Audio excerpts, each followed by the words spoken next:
It's the most depressed theater kid thing I can think of. Like, I can't believe I did this. So, a couple weeks ago, I put up a poll on YouTube saying, hey, I kind of have an idea for a new series where I kind of talk about stories associated for me personally with different songs. Would anyone want to see that? So, don't worry, I'm also going to upload just the song, so you don't always have to listen to me talk here. Also, so peep it's not Disney bounding, Ellie bounding, I don't know.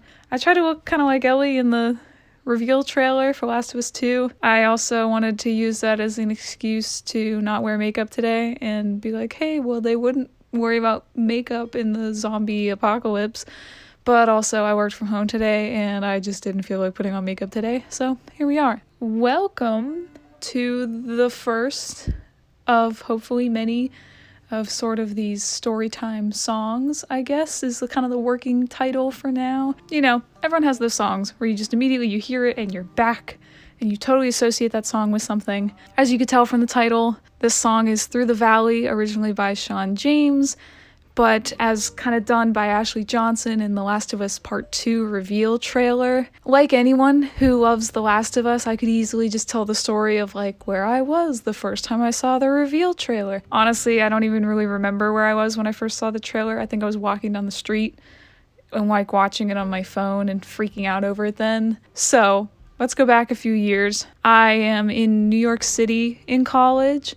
I have done a year and a half of my studio program for theater, and in the second year of your program at my studio where I was, in between your fall and your spring semester, you had this big project you were supposed to do, where basically the gist of the project was you had to make a 5-ish minute monologue out of pre-existing work that wasn't, I think it was like it couldn't be a movie or a TV script, but you could use plays, you could use poetry, you could use song lyrics.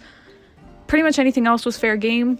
You know, everyone had been working on these projects and it'd come back and you'd come in like the first week of studio back for spring semester was dedicated to presenting these projects to everybody in the program, to your peers, to the faculty. And the whole point of these 5-minute monologues was to take something that already existed and turn it into a new story. At the time, I was really going through it mentally. I thought I was okay at the time because I was dealing with depression differently than I had in the past, so I was like, well, different's better. I'm not doing these things, so it's better. But it just was different. It wasn't better. And I was really having a rough time with my program, with my school, with myself. I put together a project.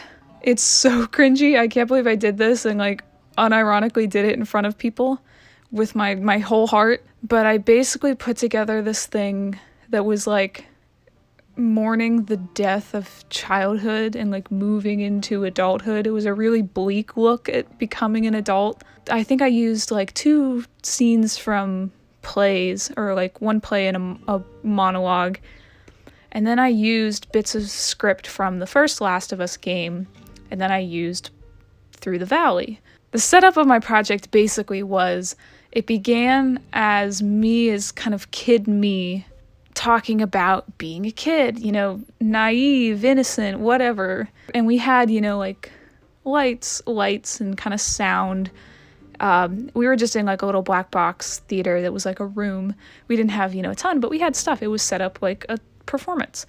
And so partway through it, I had this voiceover I had recorded so that I could like have a conversation with myself. And the intent was, it was like child me talking to adult me. And halfway through, I would stand up and become adult me talking to child me. I doubt anyone understood what the hell was going on. I used the famous scene from The Last of Us when Ellie runs off and is, you know, because she finds out that Joel is going to send her off with someone else to kind of, you know, finish this journey they've had together. And she's really upset about it. So she runs off and he goes and finds her and they have this conversation. You know, they're talking about loss and she's talking about how like, everyone I've ever loved has left me or died.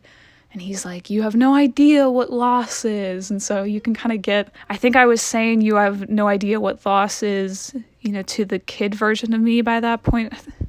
It's the most depressed theater kid thing I can think of. Like, I can't believe I did this. After I switched to the adult and kid me having this argument, we finished this scene. I say we're going our separate ways, like Joel says. And then I go to a different script where it basically was giving a eulogy then to my childhood that I'll never get back. And then I went in front of kind of the podium and I sat in front of it and I grabbed my guitar and I played Through the Valley. And that was the end of my project. So I finished it. I got up, I went off stage, the next person came on to do theirs. And I immediately was like, I don't want to be here anymore. That whole first week back to class was basically used as rehearsal and tech for putting on these projects because we all ran sound for each other. We all ran kind of lights for each other. So during tech week, I remember feeling so awful and feeling like a burden to everyone that was, helping me with my props or whatever. Pretty much every day I would leave and kind of go to the next floor of the building and call either my mom or my boyfriend and be like, I really don't like this. I feel so awful, but I've got to get through it. I have 2.5 more years of this. I've got to do it. I've just got to push through. And both of them were really supportive and saying like, you don't have to push through, you choose what you want to do and we're going to support you. Whatever's going to make you happy and whatever you want to do it. But I very much have in my head that like when you start something, you finish it. And so I was fully ready to commit to another 2.5 years of feeling like complete garbage about myself, about the work I was doing, about how I was doing in school, about how I was as a person, like everything was kind of crashing down. Right after the last person did their performance, we kind of had like an orientation about what the next semester was going to be. And so I'm sitting there listening to this and I'm dreading it. I dread everything I had to do with acting on stage because I felt like I was so terrible at it. And I'm texting my mom and I'm just like, I can't do this. I'm dreading this semester. And so she wrote back to me and she said, then don't do it. You don't have to do it. You don't have to be there. And something finally in my head just clicked that I'm like, I don't have to do this. I can stop doing this right now.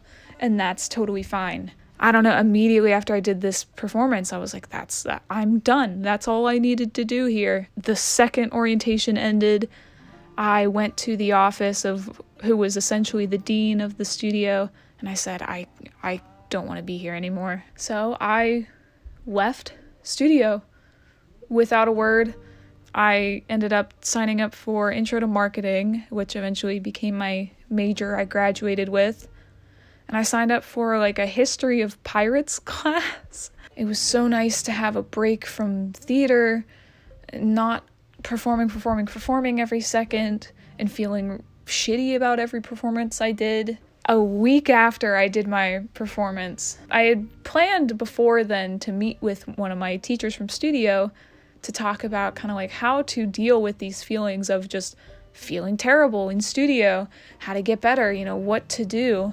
But I talked to him and I said, well, let's just, let's keep our meeting.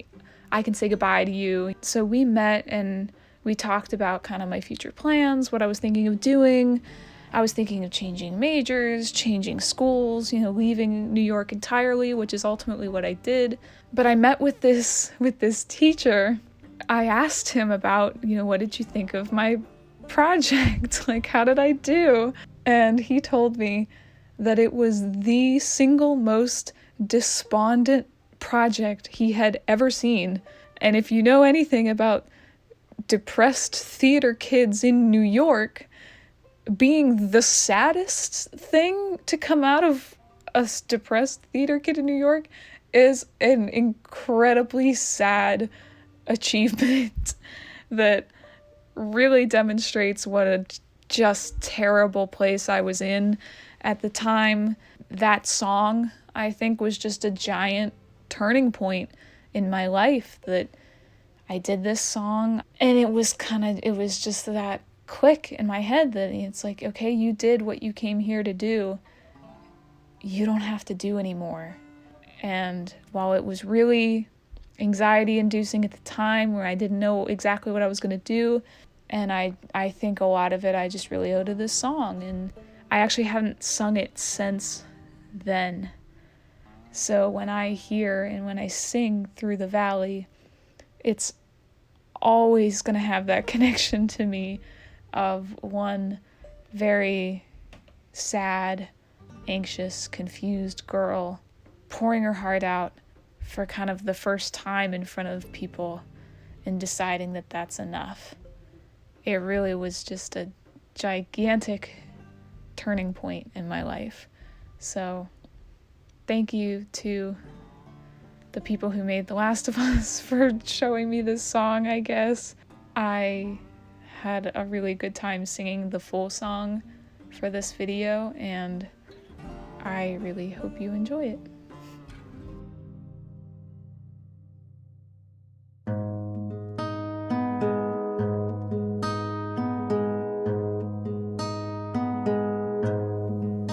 I walk through the valley of the shadow of death, and I fear no evil, because I'm blind to it all. In my mind and my gun, they come from me, 'cause I know I'll kill my enemies when they come. Surely goodness and mercy will follow me all the days of my life, and I will dwell on this earth forevermore. Said I walk beside the still waters, and they restore my soul. But I can't walk on the path of the right, 'cause I'm wrong. Well, I came upon a man at the top of a hill, called himself the savior of the human race. Said he'd come to save the world from destruction and pain. And I said, how can you save the world from itself?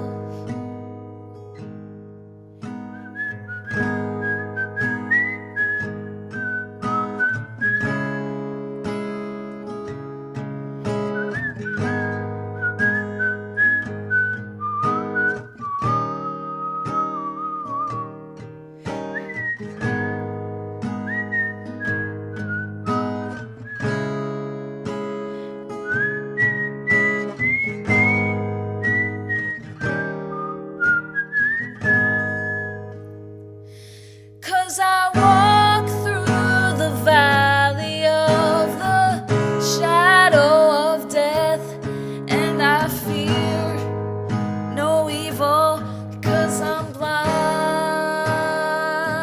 Oh, and I walk beside the still waters, and they restore my soul. But I know when I die, my soul is dead.